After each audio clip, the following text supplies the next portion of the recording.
Assalamualaikum warahmatullahi wabarakatuh. Selamat pagi anak-anak, kita berjumpa kembali. Bagaimana kabarnya?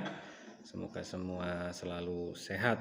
Semoga kita semua selalu diberi kesehatan oleh Allah Subhanahu wa taala. Amin ya robbal alamin. Dalam pertemuan kali ini Pak Eko ingin melanjutkan buku LKS. Kita tema 1 sudah, ulangan sudah 2 kali ulangan. Kalau kelas 4 satu tema itu satu subtema itu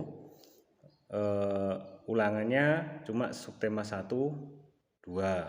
Terus kita ganti ke tema 2. Kalau kelas 3 dulu satu tema itu subtemanya ada 4. Kalau kelas 4 satu tema subtemanya cuma 2. Nah, mari persiapkan buku LKS-mu.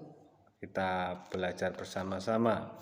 Sebelum kita mulai, mari kita berdoa bersama-sama. Bismillahirrahmanirrahim. Ya, kamu buka LKS-mu halaman 63. Pembelajaran 1. Kita sudah ganti tema 2. Ini subtema 1.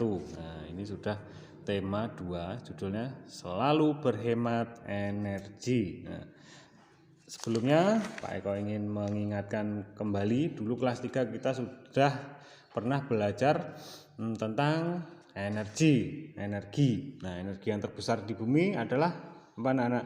Matahari. Nah, matahari itu menghasilkan energi apa? Iya, panas dan cahaya. Lalu bisa dimanfaatkan manusia untuk misalkan kalau rumah tangga, matahari berguna untuk menjemur baju, terus mengeringkan, misalkan ada yang bikin kerupuk itu loh anak-anak, yang dipotong-potong itu loh buat mengeringkan kerupuk rumah tangga. Terus kalau Pak nelayan yang di pinggir pantai itu untuk mengeringkan ikan asin. Terus untuk masyarakat banyak untuk itu pembangkit listrik tenaga surya. Nah, tadi dimanfaatkan, bisa bermanfaat macam-macam. Ada energi matahari, energi air, energi angin. Nah, banyak sekali energi di sekitar kita. Mari kita belajar bersama-sama. Kita amati gambar ini. Nah, ini contoh kegiatan mengeringkan baju memanfaatkan energi matahari. Terus ini tanaman melakukan fotosintesis. Nah, ini Pak Bu nelayan sedang menjemur ikan untuk ikan asin gereh. Kita lanjut ke halaman selanjutnya, yaitu halaman 64. Ini menyajikan informasi penting dalam bentuk peta pikiran.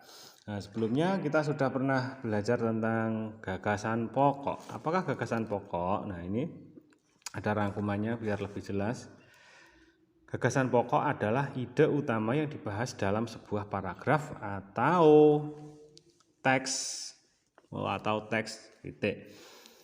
Gagasan pokok disebut juga ide pokok atau pokok pikiran. Sedangkan gagasan pendukung adalah informasi tambahan untuk menjelaskan gagasan pokok. Jadi biasanya gagasan pokok itu adalah ini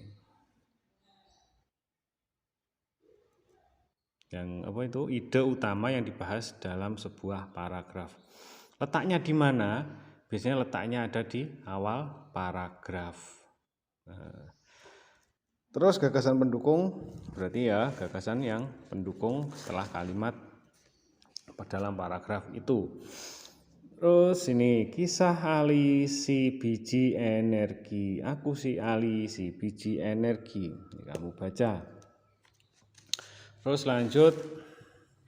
Loh, ini kok pembelajaran 1 lagi. Double ini bukunya.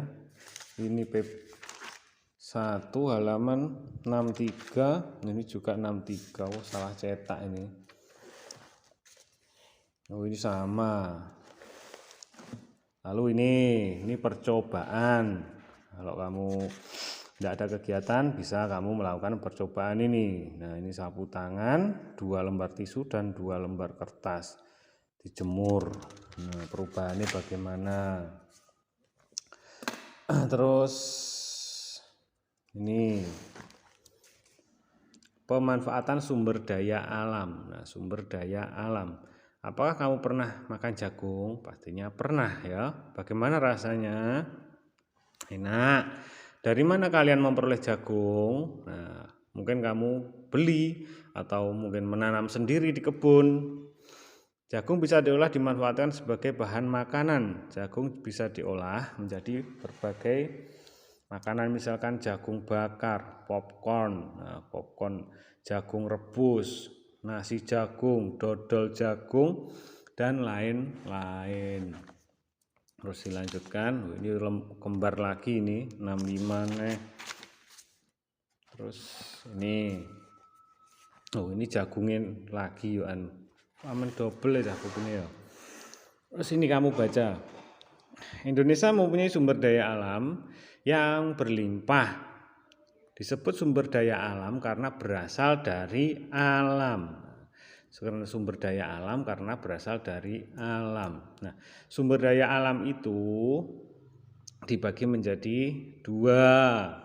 Yang satu, sumber daya alam yang dapat diperbaharui. Yang kedua adalah sumber daya alam yang tidak dapat diperbarui. Yang dapat diperbarui apa? Ini di sini.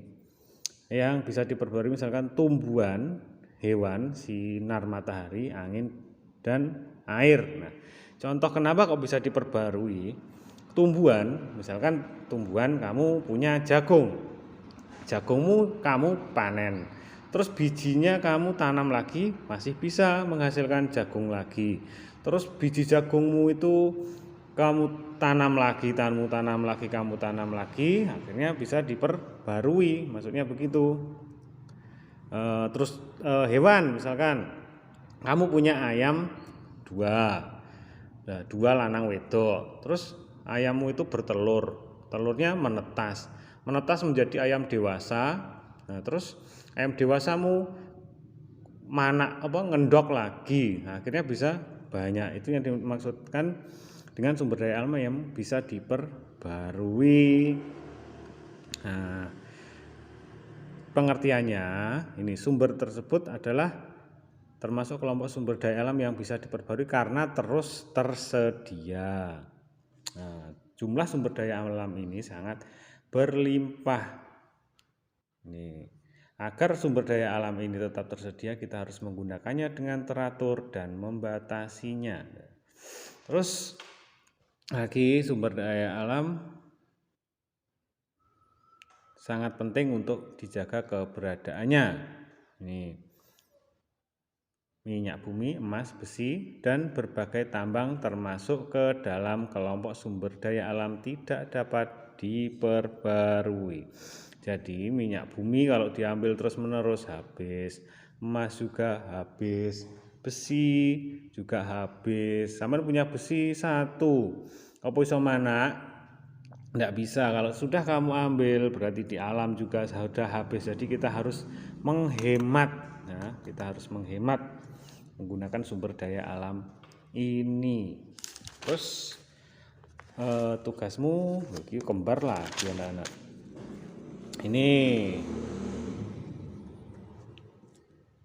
berdasarkan teks visual tersebut, informasi yang tidak sesuai. Nah, ini gambarnya orang sedang melakukan kegiatan apa anak-anak? Ini kayak menjemur baju. Nah, menjemur baju memanfaatkan sinar matahari. Jadi dicari di sini. Terus sini juga sama. Ini tugasmu pembelajaran 1. Kamu kerjakan di sini saja boleh.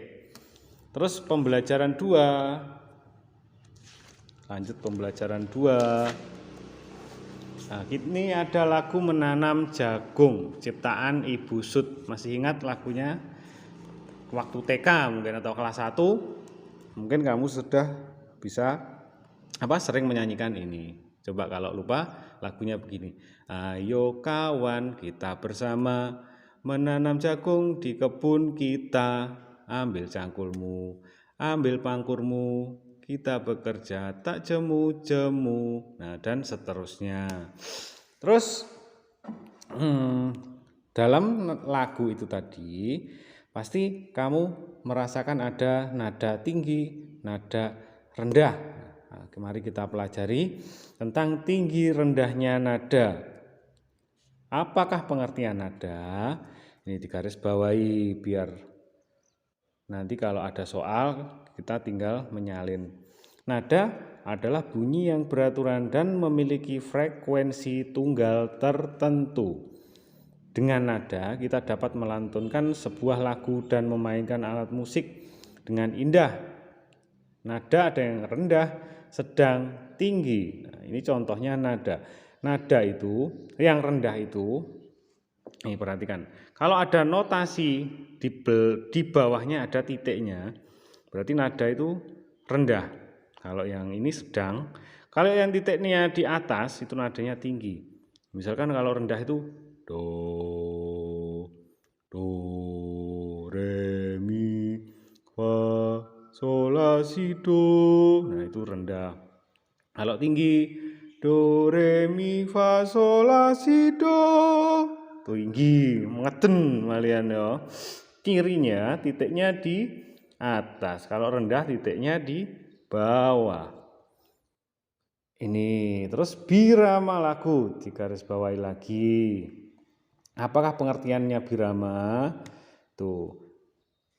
Nah, ini birama biasanya kan ketukan begini. Ini 4/4 menunjukkan bahwa dalam suatu birama terdapat 4 ketukan. Ada birama 4/4, 3/4. Nah, itu birama itu. Ayo kawan kita bersama pelan-pelan nanam jagung di kebun kita. Nah, beda dengan ketukan lagu misalkan naik delman. Pada hari Minggu ku turut ayah ke kota. Nah, ini kan cepat. Delman istimewa ku duduk di muka. Nah, itu yang dimaksud dengan birama. Terus tanda ini menunjukkan bahwa kedua nada dalam satu ketukan. Nah, kembar ada seretnya. Nah, digandeng maksudnya anak-anak. Jadi ini bukan, kalau ini kan dibacakan re, tapi ini cukup dibaca re. Gitu.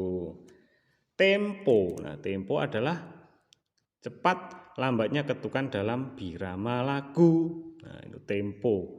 Yang seperti Pak Eko tadi, ketukannya cepat, itu adalah tempo. Terus lagi, ini PPKN. Hak dan kewajiban dalam menjaga sumber air.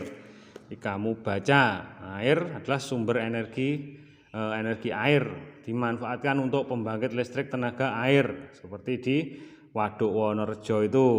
Nah, menghasilkan energi listrik. Listrik digunakan untuk kehidupan sehari-hari, untuk nonton TV, untuk setrika, untuk lampu dan lain sebagainya. Begitu besar manfaat air bagi kelangsungan makhluk hidup. Meskipun air termasuk sumber daya alam yang dapat diperbarui, kita mempunyai kewajiban untuk menjaga ketersediaan air. Jadi walaupun air itu selalu ada, tapi kita harus menjaga ketersediaan air dengan cara bagaimana? Tidak menebangi hutan. Nah, karena hutan kalau ditebangi, hutannya bisa gundul saat hujan. Air yang seharusnya masih diserap oleh pepohonan di gunung langsung bablas, langsung mili ke sungai, langsung ke laut. Jadi air tanah itu tidak bisa sampai meresap, jadi malah jadinya kekeringan ya, sumurmu malah jeru. Selain itu juga kalau kita menebangi hutan bisa terjadi banjir, longsor. Nah, jadi menjaga air begitu. Terus tidak membuang limbah ke sungai, itu salah satu menjaga ketersediaan air bersih. Nih contoh, ini gambar anak sedang menutup kran. Nah, cara menghemat air. Setelah menggunakan air harus ditutup kembali. Ini gambar B, orang sedang kerja bakti ini kayaknya ya, membersihkan selokan dari endapan lumpur, jadi airnya biar lancar. biar tidak terjadi banjir. Biasanya kalau hujan deras, gotnya tersumbat, akhirnya air meluap dan airnya bisa banjir masuk ke rumah. Lalu lanjutkan ini PPKN, sesuatu yang layak kita terima disebut, nah ini kelas 3 dulu sudah pernah, antara hak dan kewajiban itu. Melestarikan keberadaan air merupakan kewajiban sopo. Nih. Nomor 6, SPDP itu tadi bunyi yang beraturan dan memiliki frekuensi tunggal. Nah, tadi ada kayak dicari ya, nada, desah, tempo, birama. Nah, terus ini ada titik bawahnya. Nadanya bagaimana? Rendah, sedang atau tinggi? Ayo, dieling-eling. Tadi ada Pak Eko sudah menerangkan titik bawah. Nah, semua sudah ada. Lanjut ke 3. Pembelajaran 3, energi angin dan perubahan bentuk energi angin. Angin adalah udara yang bergerak. Nah, jangan bingung kalau dibalik. Udara yang bergerak disebut titik-titik. Nah, udara yang bergerak ya disebut angin. Biasanya ada soal seperti itu. Angin termasuk benda yang tidak dapat terlihat tetapi dapat kita rasakan keberadaannya. Contoh kita membuat angin, nah dengan tepas-tepas ini kita sudah bisa menghasilkan angin. Nah ya. Maka dari itu angin termasuk sumber daya alam yang dapat diperbarui. Ini dibaca manfaat angin. Contoh, kalau kamu bermain, memanfaatkan angin untuk bermain layang-layang. Untuk olahragawan bisa bermain itu para layang atau terjun payung itu. Untuk pak nelayan untuk mencari ikan agar perahu layarnya terdorong ke tengah laut. Ini kamu baca. Nah, ini bisa kamu lakukan kegiatan ini, membuat kincir angin. Terus ini bahasa Indonesia. Apa yang dapat kamu peroleh dari gambar tersebut? Ini adalah kincir angin. Biasanya di negeri Belanda, karena di sana anginnya terus menerus. Jadi angin digunakan untuk menggerakkan ini turbin. Turbin itu kipas. Turbin lalu dihubungkan dengan generator. Generator itu yang merubah energi gerak menjadi energi listrik. Nah, listrik ya baru bisa digunakan untuk keperluan sehari-hari. Kamu kerjakan.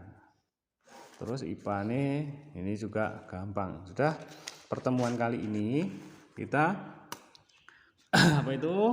mempelajari pembelajaran 1, 2, 3 tema 2. Nah, tetap semangat, jangan malas belajar. Mohon maaf bila ada kesalahan. Wassalamualaikum warahmatullahi wabarakatuh.